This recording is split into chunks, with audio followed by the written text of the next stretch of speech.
Bienvenue dans Médiatique, l'émission d'information proposée par Ornelheim sur l'antenne de RCF Orne.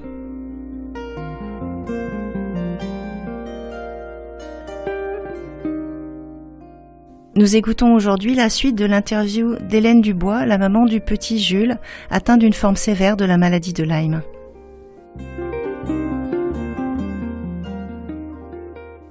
Alors Hélène, il y a quelque chose que Jules ne savait pas faire il y a 5 ans, mais qu'il ne sait toujours pas faire maintenant, c'est nous raconter lui-même son histoire avec des mots.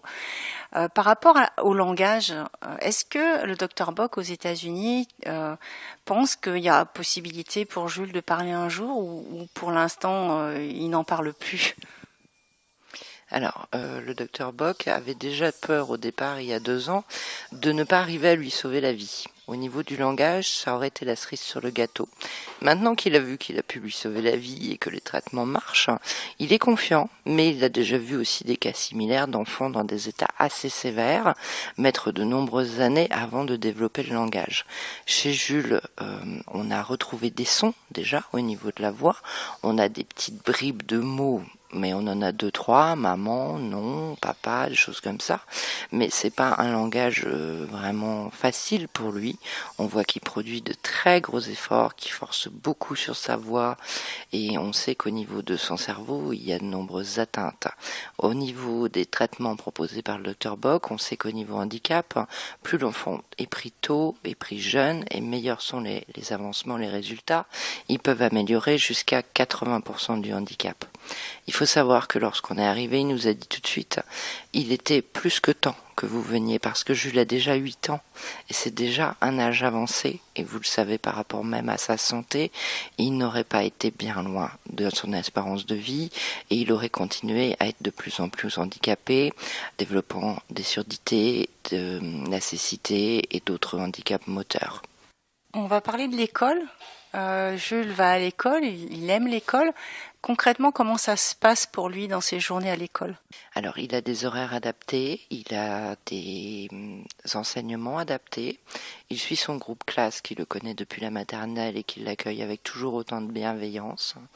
Donc, je l'aide au maximum donc à la maison par rapport à ses apprentissages et par rapport à fabriquer ou mettre en place le matériel adapté pour Jules. Donc ça me demande aussi beaucoup de temps et de capacité physique aussi pour mettre tout ça en place. On a maintenant Jules qui depuis 2 ans, chose qu'on n'espérait pas du tout pouvoir penser, un petit garçon qui peut commencer à apprendre à écrire, à retenir les mots et à commencer à les lire avec des méthodes d'apprentissage sur l'image ou par du visuel. Et par rapport à l'accompagnement d'une personne, une auxiliaire de vie scolaire, il a, malgré les réductions budgétaires qui touchent un petit peu tous les établissements d'enseignement, il a pu garder une AVS ? Alors on a la chance, nous, de pouvoir avoir depuis quelques années la même personne, la même auxiliaire de vie qui suit Jules et qui est en plus extrêmement sensible par rapport à son état de santé puisqu'elle le connaît bien et par rapport à ses difficultés. Donc de ce côté-là, on ne se plaint pas. Puisqu'il ne peut pas parler, comment est-ce que Jules peut en fait se faire comprendre au jour le jour ? Alors Jules, pour s'exprimer, est capable de signer un petit peu de langage de langue des signes, même s'il a quand même ses mains qui restent assez handicapées. Par exemple, il ne peut pas tenir tout seul un crayon pour écrire, mais on voit qu'il communique comme ça, ou alors il communique aussi en montrant des petites images ou des photos en papier ou surtout sur sa tablette, qu'il maîtrise absolument incroyablement. Et c'est pour ça que même dans les reportages, on le voit beaucoup promener sa tablette. C'est que c'est non seulement cet outil sur lequel il est autonome, mais en plus lui permet de communiquer. Et on a aussi dernièrement commencé des apprentissages où il peut écrire avec sa tablette, donc il peut taper au clavier, il sait très bien où ça se trouve, et donc il est capable d'apprentissage grâce à cet outil de façon totalement autonome, sur lequel il n'est pas du tout en échec et il fait des progrès incroyables. Donc on a maintenant des logiciels qu'il a fallu trouver également, qui lui permettent donc d'aborder ses apprentissages de lecture par l'image, où il déplace avec des modèles de mots ou sans modèle, des images concordant aux mots, etc. Un petit peu en majuscule, en minuscule, dans tous les sens. Et on le voit complètement épanoui par rapport à ça. Et en dehors de l'école, comment ça se passe dans sa vie quotidienne ? Cet été, Jules a pu enfin profiter pleinement de ses vacances, enfin à l'âge de 10 ans. on a eu un petit garçon qui a pu rester à la piscine dans l'eau sans devoir sortir au bout de 10 minutes, grelottant des dents, épuisé et juste retourner se coucher pour finir sa journée. Là où on a eu un petit garçon, un petit peu comme tous les autres, qui était heureux de s'éclater dans la piscine le matin et heureux de s'éclater dans la piscine l'après-midi, même s'il y a évidemment une grosse partie de notre quotidien qui est consacrée aux médicaments, au repos et à l'aménagement du temps par rapport à sa maladie, ses handicaps. Et ça, c'est quelque chose d'extrêmement nouveau. Et enfin, à 10 ans, il a pu le faire. En 2016, vous avez créé une association qui s'appelle Pour l'avenir de Jules. À quoi sert cette association ? Alors l'association pour l'avenir de Jules est une petite association familiale où il n'y a pas de bénévoles. L'association c'est seulement papa, maman, papy. Donc il s'agit plus d'un appel de parents que d'une association comme les gens ont l'habitude de connaître. Malheureusement c'est quelque chose qui coûte extrêmement cher d'aller aux États-Unis. C'est 20 000 € par séjour médical. À 6 voyages par an, ça fait 120 000 € par année. C'est juste impossible à assumer pour une famille lambda. Et il faut savoir, le cas particulier, c'est que pour la maladie de Lyme, nous n'avons pas d'aide des associations nationales connues comme le Téléthon ou d'autres grandes associations. Et pour l'instant, on se débrouille uniquement avec nos seuls moyens de parents pour soigner notre petit garçon. Et vous repartez bientôt aux États-Unis ? Les séjours médicaux vont continuer, donc le prochain est programmé pour novembre, puis pour 2019 nous devrons continuer à aller aux États-Unis pour Jules tous les 2 à 3 mois, fonction de l'évolution de son état, surtout que l'hiver va être plus compliqué avec sa santé fragile. Donc l'appel aux dons se poursuit au niveau des donateurs particuliers et nous espérons aussi pouvoir obtenir de l'aide au niveau de sponsors ou de clubs sportifs ou culturels ou théâtre ou autre chose qui puissent faire des actions pour Jules et nous permettre de collecter des dons au fur et à mesure. Alors, devoir faire appel à la solidarité pour pouvoir soigner Jules, vous le vivez comment ?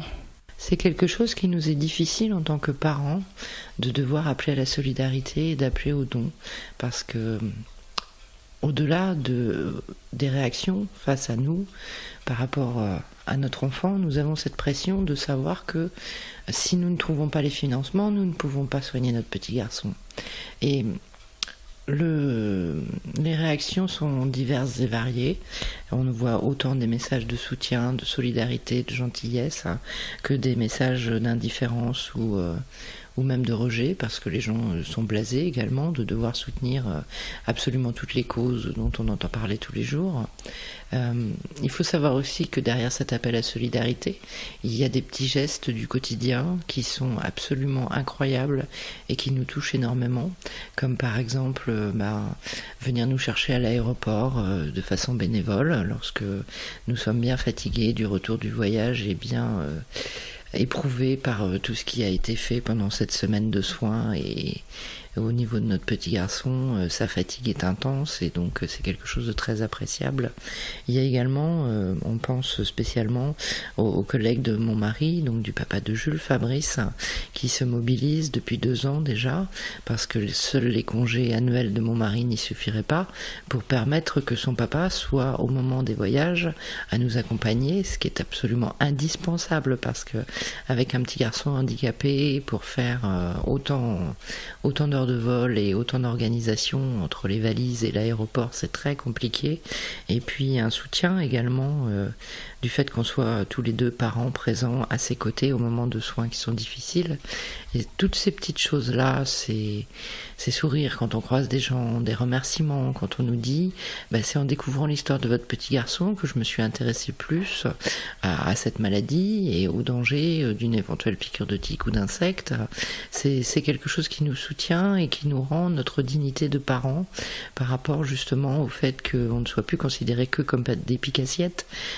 C'est un peu comme ça qu'on se voyait au départ et on n'avait jamais fait ça de notre vie, donc c'est quelque chose qu'il était difficile de faire et vraiment ces réactions nous font chaud au cœur. Et puis Jules, lui, il le vit comment d'être devenu relativement connu, médiatisé ? Alors, certaines personnes nous ont fait la remarque comme quoi c'est pas forcément bien d'exposer un enfant comme ça sur les réseaux sociaux, Internet, etc. Alors déjà, il n'est pas exposé, tout est fait dans un cadre de pudeur et de respect total de sa personne, mais c'est surtout que Jules est un enfant de son temps qui sait tout de suite manœuvrer et Google et YouTube et sa tablette avec bonheur, et que il ne s'en rend pas forcément compte parce que pour lui, tout ça c'est un univers du quotidien, tout comme son copain Mickey ou son copain d'autres petites associations et sur Google ou la page Facebook. Donc c'est quelque chose qui lui est extrêmement naturel et qu'il vit parfaitement bien. Par le même biais des réseaux sociaux, comme quoi c'est assez magique, on a pu enfin, cette année, pour les 10 ans de Jules, on voulait quand même marquer l'événement, marquer le coup. Jules est un petit garçon qui, par le handicap et la maladie, est extrêmement isolé socialement. Déjà, c'est un fils unique, donc il est tout seul à la maison, il n'a pas de frères et sœurs pour jouer avec lui. Et le handicap fait encore peur à beaucoup de monde. Pas forcément spécialement les enfants, à qui on peut expliquer facilement, mais même moi, en tant qu'adulte, n'ayant pas été habitué aussi à l'école à avoir des enfants en situation de handicap, certaines situations et certains handicaps me faisaient peur, et je pense que pour les parents, ils sont dans la même situation que ce que moi j'étais il y a quelques années. Donc Jules est souvent tout seul à la maison, et pour ces 10 ans, on voulait vraiment marquer le coup. On a lancé un appel sur les réseaux sociaux pour que Jules, en tant que petit expatrié, bien malgré lui, qui subit ses voyages plutôt que de les vivre pleinement, puisse recevoir des témoignages d'amitié et d'anniversaire de la part du monde entier. Et notre vœu a été exaucé, puisque Jules a reçu plus d'une 300aine de cartes de tous les pays du monde. Mais je dis bien tous les pays du monde, pas que les USA. On en a eu du Bénin, on en a eu du Mexique, du Burkina Faso, de l'Angleterre, du Canada, de la Russie. Et chacun a mis son petit sourire en plus à Jules pendant presque tout le mois de juin dernier. Par rapport à ça, alors évidemment les Français et notamment les donateurs qui se sont attachés à Jules et qui suivent son histoire ont été largement présents, mais tout ça encore nous rajoute une petite larme à l'œil aussi, parce que quand on en parle, on est toujours touché et ému. À ce stade de votre histoire, qu'est-ce que tu aurais envie de mettre en avant finalement sur ce que vous avez vécu ? Alors, nous, ce qu'on a envie de retenir dans notre malheur, dans l'histoire de Jules, on était seuls il y a quelques années à regarder notre petit garçon dépérir et impuissant de rage, on ne savait plus vers qui se tourner et ce qui allait marcher. Et depuis, on a donc créé l'association pour l'avenir de Jules, on a lancé notre appel aux dons, et c'est toute cette solidarité et ces élans de cœur et ces témoignages de soutien qu'on reçoit des différents donateurs, des personnes qui nous suivent sur la page Facebook et les contacts par mail ou auprès du public lors de stands que l'on fait, qui nous réchauffent le cœur et nous permettent de tenir, de continuer à emmener Jules plus loin, de continuer à vouloir le soigner. Il y a des moments difficiles à la clinique, il est quand même perfusé tous les jours, il a des effets secondaires extrêmement forts.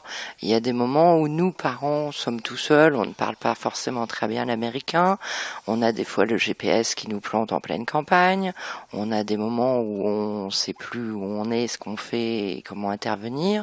Si on a un problème sur la voiture ou autre, on se sent vraiment tout petit, limite prêt à tout laisser tomber, là, nos valises par terre sur le trottoir et pleurer.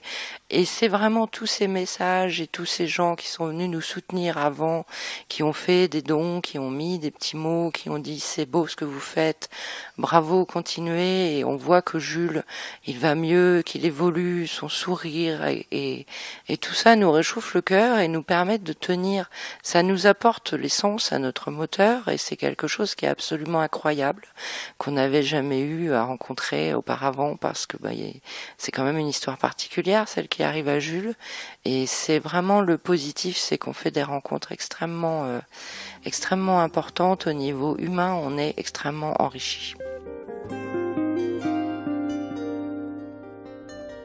Vous pouvez aider Jules et sa famille en contactant l'association Pour l'avenir de Jules au 28 terre rue Candy, 61 000 Alençon, ou en allant sur leur page Facebook.